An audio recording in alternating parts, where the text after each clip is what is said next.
Bienvenue. Aujourd'hui, on se penche sur les sources qui analysent les tensions commerciales actuelles. Oui, bonjour. On parle beaucoup des annonces de Donald Trump sur les droits de douane et puis des réactions en Europe. On a des éléments tirés d'échanges sur BFM Business notamment. C'est ça.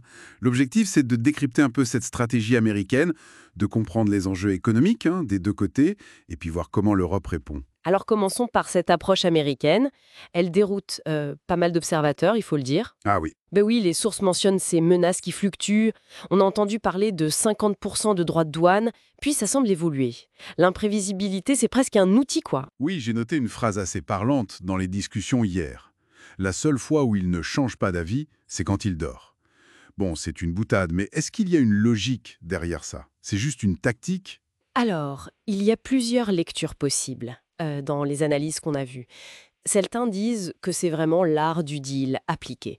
Une posture très, très agressive pour déstabiliser l'autre et obtenir plus en négociation. D'accord. Et puis d'autres soulignent une motivation peut-être plus interne, économique. Face au déficit américain qui est colossal, l'idée de financer des bases d'impôts futures avec ces droits de douane, ça a été évoqué. Mais les sources insistent sur un point technique important. Qui paie vraiment ces droits de douane? C'est l'exportateur? Ah, c'est la question clé. Et les économistes cités sont assez clairs là-dessus, hein. Ce sont bien les importateurs américains et donc au final les consommateurs américains qui payent la note. Via une hausse des prix, j'imagine. Exactement. C'est un risque d'inflation directe pour l'économie américaine. Et ça s'ajoute à un contexte financier déjà tendu aux États-Unis, c'est ça? On parle de déficit public énorme. Tout à fait. Un déficit financé massivement par la dette. Les discussions qu'on a consultées parlent d'une certaine tension sur le marché obligataire américain. D'ailleurs, la Réserve fédérale, la Fed, semble intervenir assez discrètement pour calmer le jeu, Comment ça? en rachetant des bons du Trésor pour injecter des liquidités et maintenir les taux bas. Mais bon, c'est un équilibre précaire, vous voyez. Mais si cette confiance disparaît, si les investisseurs étrangers, par exemple, hésitent à financer cette dette, Bah, le risque, c'est une crise de la dette. On a eu un petit aperçu avec Liz Truss au Royaume-Uni, même si c'était à une autre échelle. oui, Si les marchés se mettent à douter de la capacité américaine à soutenir sa dette, ça pourrait avoir des conséquences économiques très lourdes, potentiellement la récession, surtout si des droits de douane très élevés étaient vraiment mis en place. d'accord. Alors, face à ça, cette imprévisibilité, ces risques, comment l'Europe réagit? Quelle est l'approche européenne décrite dans nos sources? Alors, la ligne qui semble adoptée par la Commission, avec Ursula von der Leyen, c'est la constance et l'unité. Rester calme, professionnel, surtout ne pas mettre d'huile sur le feu immédiatement. Une stratégie de patience, en quelque sorte. Oui, c'est un peu ça. Le pari, c'est que le temps et la cohésion, c'est peut-être la meilleure réponse face à cette volatilité. Un peu la posture de l'adulte dans la pièce, si on veut. Pour attendre que ça se calme ou que l'administration change encore d'avis. C'est une partie de l'équation, oui. Laisser décanter. Mais le point vraiment crucial, souligné partout, c'est l'unité. Ah oui, l'unité européenne. Exactement. Parce que les États-Unis pourraient être tentés de jouer là-dessus, de diviser les Européens. Donc rester groupés derrière la Commission, c'est vu comme essentiel pour la négociation. Mais au-delà de cette gestion de crise, est-ce que cette situation pourrait avoir un effet plus profond en Europe?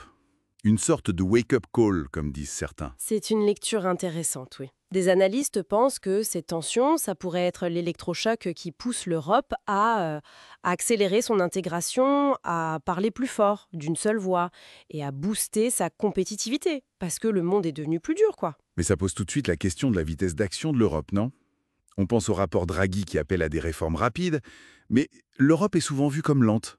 Bah voilà, c'est le défi. L'Europe a cet atout énorme, son marché intérieur.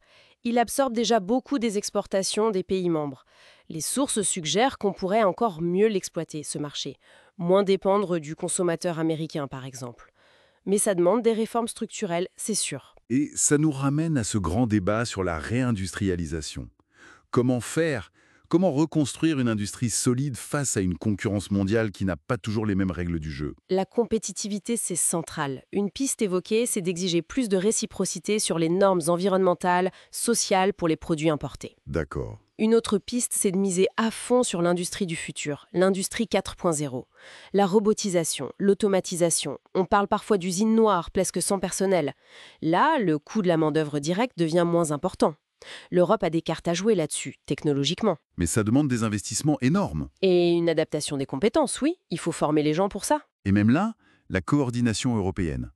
Ça reste compliqué, non? Les sources pointent ce manque de coopération, par exemple dans la défense, ou cette préférence nationale qui revient toujours, ce manque de patriotisme économique européen concret. Oui, c'est vrai. L'idée d'une spécialisation où chaque pays européen se concentrerait sur ses points forts pour le bien de tous, c'est une belle théorie, mais dans la pratique, c'est difficile à organiser.